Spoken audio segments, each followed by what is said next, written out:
નવમી રાષ્ટ્રીય સુરક્ષા વ્યૂહરચના પરિષદનો આજે બીજો અને અંતિમ દિવસ. વાયુ પ્રણાલીઓ સામેના જોખમો અને દરિયાઈ અર્થતંત્રની સુરક્ષા જેવા મુખ્ય મુદ્દાઓ પર થશે ચર્ચા.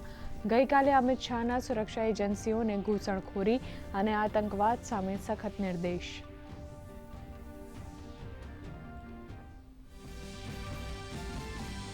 કેન્દ્રીય મંત્રી પિયુષ ગોયલના જાપાન પ્રવાસનો બીજો દિવસ. ટોક્યોમાં એફઆઈઆઈ પ્રતિનિધિઓ સાથે યોજશે રાઉન્ડ ટેબલ બેઠક. જાપાનના અર્થતંત્ર, વેપાર અને ઉદ્યોગ મંત્રી અકાઝાવા યોશિહિદે સાથે યોજશે બેઠક. ભારત જાપાનના આર્થિક સહયોગ વધારવા પર પણ મૂકશે ભાર. ઝારખંડમાં વિદ્યાર્થી આંદોલનને લઈ ભાજપ જેએમએમ વચ્ચે રાજકીય ઘમાસાણ. વિદ્યાર્થીની સાથે કથિત ગેરવર્તણૂક કેસમાં ભાજપ નેતાઓ પહોંચ્યા પોલીસ મથક. આરોપીઓ સામે એફઆઈઆર ન થાય તો મેજિસ્ટ્રેટ ઘેરાવની ભાજપની ચેતવણી.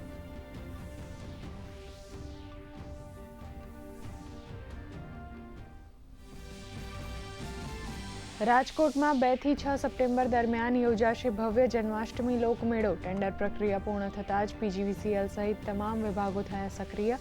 મેળામાં સુરક્ષા માટે લેવાયો ₹12 કરોડનો ડિઝાસ્ટર વીમો, તો ઇમરજન્સી અને સંકલન માટે સેન્ટ્રલ કંટ્રોલ રૂમ કરાયો તૈયાર.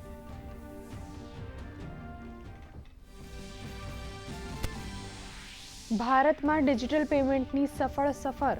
યુપીઆઈના સફળતાપૂર્વક 10 વર્ષ પૂર્ણ. યુપીઆઈ લેવડ દેવડમાં લગભગ 13,000 ગણો અકલ્પનીય વધારો. નાણાકીય વર્ષ 2025-26માં 1.78 કરોડથી વધીને 24,162 કરોડ પહોંચ્યા ટ્રાન્ઝેક્શન. કુલ ટ્રાન્ઝેક્શન મૂલ્ય થયું 314 લાખ કરોડ.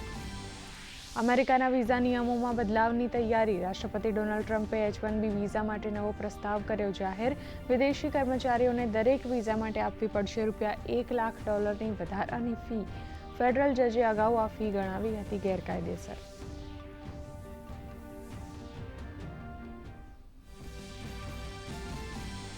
મધ્ય પૂર્વમાં વધી રહેલા તણાવ વચ્ચે અમેરિકાએ ઈરાન પર વધાર્યા પ્રતિબંધો. આર્થિક પ્રતિબંધોની કરી જાહેરાત. ઈરાનના વેપાર ભાગીદારોને પણ આપી ચેતવણી. તો ઈરાને કહ્યું, નિયમ તોડ્યા તો દંડ, જપ્તી અને ધરપકડ સુધીની સજા માટે રહેવું પડશે તૈયાર.